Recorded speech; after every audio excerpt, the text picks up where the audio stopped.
Hey guys, and welcome back to How Logical.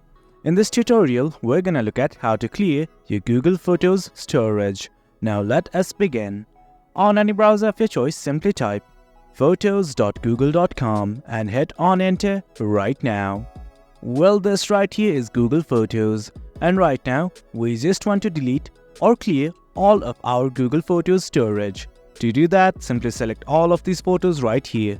I'm gonna select them right now.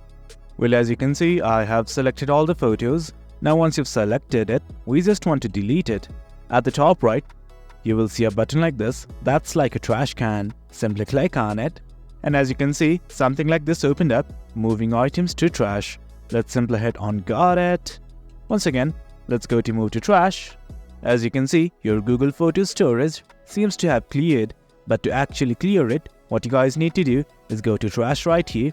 On the left corner of the screen, you will see a button like this that says trash. Simply click on it, and from here, just hit on empty trash.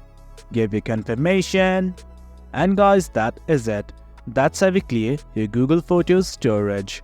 Hope you guys found this video informative, and for more content like this, do remember to hit like, share and subscribe. Your support fuels us. Until next time, thank you.